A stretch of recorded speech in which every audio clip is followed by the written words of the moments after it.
Nosotros hemos visto en la clasificación de los derechos reales que existen derechos reales sobre cosa propia, derechos reales sobre cosa ajena y derechos reales de garantía. Dentro de los derechos reales sobre cosa propia, nosotros hablábamos de la propiedad, de la copropiedad, propiedad horizontal, posesión también. Hemos visto que, y hemos analizado cada uno de estos. Hemos visto que también se encuentra una figura que se llama el derecho a construir, ¿no? Y en la cual, el derecho de superficie, de la cual constituye un derecho de superficie. Y el derecho de superficie implica un derecho real por el cual una persona denominada propietario concede a otra persona el derecho a, bueno, es un derecho por el cual existe propiedad del fondo, por un lado, por una persona, y existe además un propietario de las construcciones que se vayan a realizar. Esto vamos a ver en un momento más, ¿no? Cómo se puede, qué es lo que aplica en estos casos. Y si se dan cuenta, estamos ante derechos reales sobre cosa propia en el derecho a construir, solo que un derecho que corresponde a un propietario a dos propietarios distintos. Es diferente a la propiedad horizontal, diferente a la copropiedad, diferente a estas modalidades que hemos revisado, ¿no? Luego vamos a ver, obviamente, los derechos reales sobre cosa ajena, entre los cuales vamos a ver usufructo, uso, habitación, servidumbre. Usufructo vamos a estudiarlo junto al uso y la habitación. La servidumbre sí es un tema complejo que vamos a revisarlo también. Y terminaremos con los derechos sobre cosa ajena, que son la prenda, hipoteca y antítesis. Terminando con una clase introductoria a lo que es el registro de derechos reales. ¿Qué es el derecho a construir? Ahora terminemos de ver los derechos reales sobre cosa propia. El derecho a construir tiene antecedentes históricos en el digesto del derecho romano, ¿no? Lo que es nuestro no se puede transferir a otros sin nuestro hecho. Y es que hay veces en las que personas construyen en bienes ajenos y son propietarios de las edificaciones que se tienen sobre un determinado bien que pertenece a otro, ¿no? Es un derecho inmobiliario por el cual el propietario del suelo construye a favor de otro, constituye, perdón, a favor de otro, construye también, ¿vale? Un derecho a edificar encima del suelo con el efecto de que el concesionario, cuando haga la construcción, adquiera automáticamente la propiedad. Eso nos dice Messineo, ¿no? Una persona permite que otra construya un determinado, realice una determinada construcción, ¿ya? Y le otorga ese derecho. El principio de que todo lo que se encuentra en la propiedad pertenece al propietario, esto que habíamos visto en la accesión, por efecto de la accesión está derogado, ¿no? Por el derecho de superficie. Obviamente la accesión se sigue manteniendo, tiene sus propias reglas, pero en este caso sí estamos ante una persona que permite que otra persona construya por su cuenta una edificación sobre la cual va a ser propietario.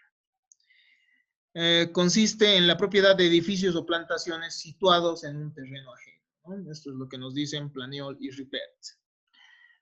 Constitución y plazo del derecho de superficie. Uno puede permitir que otra persona construya sobre un bien de propiedad de otra mediante testamento o mediante un contrato oneroso o a título gratuito. Es decir, uno puede permitir a otro construir cobrándole también un cierto monto de dinero o permitirle que construya, ¿no? Tal es el caso de los padres, por ejemplo, que dicen, bueno, esto es mío, pero puedes construir lo que gustes. Puedes construir tu departamento, eso lo vemos en nuestra práctica. Lamentablemente, lo que no sucede es que no se constituye de manera correcta y conforme a derecho. De igual manera, el decujus, es decir, el causante a título universal, el que va a transferir todo su patrimonio a sus herederos, puede constituir un derecho de superficie, ¿no? Un derecho sobre la superficie. Un derecho sobre la superficie, que es lo que vamos a ver en un momento. El plazo para construir, en este caso, va a ser convencional, las partes pueden decidir. En caso de no fijarse el plazo, tiene que levantarse en 5 años desde que se abre la sucesión o se celebró el contrato. Mediante el testamento, ¿qué pasa? Uno le va a instituir a sus herederos, puede decir, bueno, a esta persona le heredo esta casa, pero le permito a esta otra que construya. ¿No ve? Son dos derechos totalmente diferentes. En el contrato uno establecerá, bueno, este terreno es mío, pero yo voy a permitir que otra persona construya un determinado, realice una determinada construcción en el bien que me pertenece. Ahora, desde el momento que se celebra el contrato y desde el momento en que se abre la sucesión, se tiene que realizar la construcción dentro de los 5 años, desde ese instante, ¿no? Si pasan los 5 años, se extingue el derecho a construir. Eso es lo primero, ¿no? Derecho a construir. Acá el título está algo mal, en realidad es derecho a construir. Ahora sí ingresamos al derecho de superficie. Es diferente el derecho de superficie al derecho a construir en el subsuelo. Nosotros hemos visto que el propietario tiene derecho al suelo, al sobresuelo y al subsuelo. Entonces, en mérito a esto, el propietario puede permitir que una persona construya, tenga derecho sobre la superficie, ¿no? Sobre todo lo que está encima del suelo. En este dibujito vemos, ¿no? Tenemos a un propietario de la construcción y a otro propietario del suelo.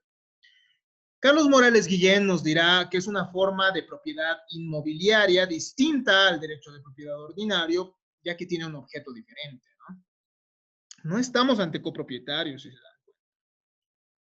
Estamos ante, no es que ambos sean propietarios del todo, estamos ante una persona que tiene un derecho sobre la construcción, porque ha construido y le han permitido, eso es lo más importante, y una persona que es propietaria del suelo.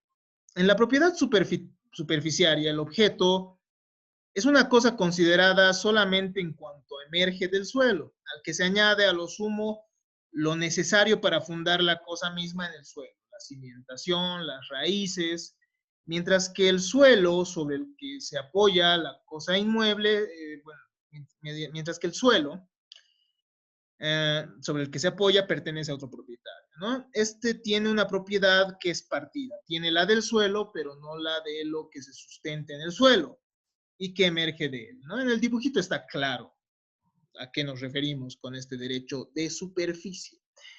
En primer lugar tenemos el derecho a construir, ¿no? Mediante el derecho a construir nosotros podemos generar el derecho de superficie, eso vamos a ver en un momento más. Consiste en ser propietario de edificios o de plantaciones en un terreno que pertenece a otro, pero solo se puede constituir de la siguiente manera, ¿ya? Es decir, si uno construye sin consentimiento del otro, no estamos ante un derecho de superficie. Ahí sí estaremos ante la accesión, ¿no? Ahí sí operará la accesión. Pero para que exista el derecho de superficie se requiere mínimamente estas fuentes, establecidas en el artículo 203 del Código Civil. El derecho a construir, cuando uno permite que otro construya en un bien de su propiedad, genera que uno tenga derecho sobre un derecho real, sobre cosa propia, sobre esa superficie, es decir, sobre los bienes que se encuentran encima del suelo. También emerge por legado o transferencia de una construcción ya hecha que constituirá una propiedad separada del suelo y subsuelo, ¿no? Nada impide que el propietario, por ejemplo, yo le digo, Ivette, has sido una gran estudiante, tengo un terreno en tal zona, quiero que tú lo construyes ahí tu casa, ¿ya? Y ella construye. Pero luego yo vendo ese suelo. Entonces, no, mentira, luego ella vende esa construcción. Ella puede ser propietaria de esa construcción y venderla. Entonces, se va a constituir a alguien más ese derecho de superficie sobre esa construcción, ¿ya? También puede emerger por contrato accesorio al arrendamiento de un terreno. Si alguien arrienda un bien y dice, bueno, y se le permite construir, porque eso no es novedad, se le permite generar ciertas construcciones y tener derecho sobre la superficie, entonces también va a generarse ese derecho sobre la superficie, sobre lo que está encima de la tierra, ¿no? Del terreno. ¿Cuánto dura? El derecho de superficie es temporal. Va a durar máximo 30 años. Cuando es accesorio a un arrendamiento, dura el tiempo del arrendamiento, ¿no? Es decir, si alguien va a alquilar el bien y le das permiso a construir, dura simplemente ese tiempo que está alquilado. Su contenido puede ampliarse o reducirse mediante el contrato, es decir, tú vas a decir cuánto de extensión se puede construir, cuánto no. En caso de demolición o ruina, el superficiario puede reconstruir el edificio, porque tiene el derecho a construir. Objetivo y extensión. Pueden ser objeto de este derecho las construcciones en su integridad y que representen un todo independiente. Se extiende al subsuelo que soporta la construcción, como las partes del suelo que implican la ventaja para el uso y goce de la construcción. Entonces, el derecho de superficie comprende también todo lo necesario para que el derecho sobre ese edificio se materialice, ¿no? Es decir, también formará parte de esa construcción los accesos de ingreso, también el subsuelo que lo sustenta, ¿no? En caso de enajenarse el terreno o la construcción, va a existir preferencia del propietario del terreno y de la construcción respectivamente para comprarlo. Si yo quiero vender mi terreno, en el mismo ejemplo que hemos dado, ¿no? Yo permito que IBET termine construyendo en el bien, un ratito, esto está, ya. Si yo le doy, por ejemplo, a IBET la posibilidad de construir sobre un inmueble de mi propiedad, entonces ella lo hace, y yo posteriormente quiero venderlo, tiene preferencia ella para comprar el terreno, y viceversa, ¿no? Si ella quiere vender el terreno, digo, la construcción, puede, yo tengo preferencia para comprar previamente. ¿Cómo se extingue este derecho de superficie? En primer lugar, por los motivos comunes de extinción de la propiedad, los contratos, es decir, cuando se vende todo el bien por el superficiario y el propietario del terreno, la desaparición de la cosa también, puede ser que haya un deslizamiento y se vaya todo, la usucapión, ¿no? Puede ser que IBET construya y tenga derecho de la construcción y yo sea dueño del terreno y venga una persona a vivir en el bien, un poseedor, y al final por usucapión termine realizando todos los actos económicos necesarios que le permitan, ¿no? Ustedes ya saben los requisitos de la usucapión. Por vencimiento del término. Cuando pasan los 30 años, el propietario tiene que pagar el valor de la construcción. Eso es lo que sucede. Y de esa manera termina el derecho de superficie. Además del derecho de superficie, nosotros tenemos el derecho de propiedad del subsuelo. Sucede muchas veces que por las diferentes necesidades de las personas, uno no le va a conceder a otro el derecho de construir sobre el terreno, sino en el subsuelo. El derecho de propiedad del subsuelo, nos dice Carlos Morales Guillén, como manifestación autónoma e independiente del derecho sobre el suelo, tiene su justificación en el interés del propietario del suelo sobre el subsuelo, circunscrito por el destino del fondo, cuyo aprovechamiento está en relación con el ejercicio útil del derecho propietario. Nada impide entonces que el propietario termine cediendo las construcciones que puedan realizarse en un subsuelo, ¿no? Este ejemplo de un sótano, algún depósito, algún búnker, no sé, ¿no? De acuerdo al artículo 111, no comprende ni puede comprender derechos de minerales o hidrocarburos, eso ya lo sabemos. Son aplicables las reglas del derecho de superficie. Todo lo que hemos visto, ¿no? 30 años, el momento en que terminen los 30 años, el propietario del subsuelo, es decir, de las construcciones del subsuelo, tiene derecho a la indemnización, al pago, ¿no?, del valor. La jurisprudencia, el Auto Supremo 712, quebrado 2014, del 2 de diciembre, nos va a distinguir entre esto, ¿no? El derecho a construir, el derecho de superficie y el derecho al subsuelo. La norma, dice, hace alusión a la forma de constituir un derecho real. Ese derecho real es el derecho a construir, por el que se entiende que el propietario de un predio puede conceder a un tercero a que efectúe las construcciones y que este tercero sea propietario de las mismas. Cuando el derecho a construir se encuentra otorgado hacia arriba, del suelo hacia arriba, se llama derecho de superficie, aunque eso está algo mal dicho, ¿no? El derecho de superficie, pero eso es lo que dice nuestra ley. o conocido en la doctrina como propiedad superficial, y es considerada como tal cuando las edificaciones se encuentran encima del suelo. En cambio, cuando las construcciones están hacia abajo del suelo, se llama propiedad del subsuelo. Algo sumamente importante que tengo que decirles.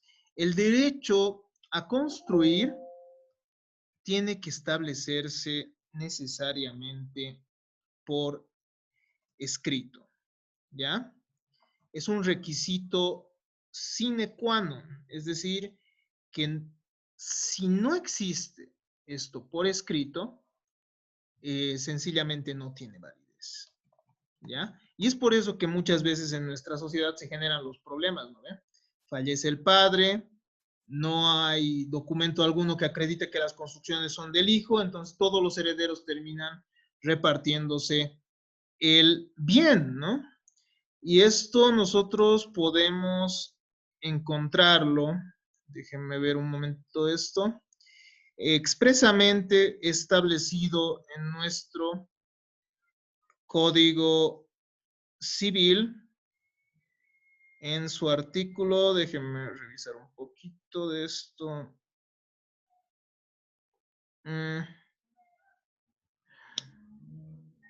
Derecho real inmobiliario. Aquí está.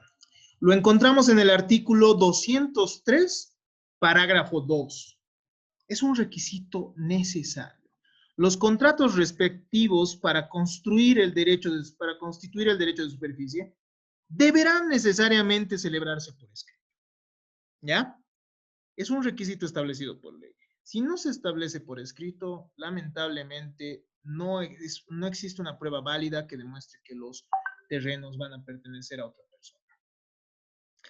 Esto a tomar en cuenta, ¿no? Y esto también se puede registrar. En derechos reales se permite perfectamente registrar que una persona es dueña de las construcciones y otra es dueña del terreno.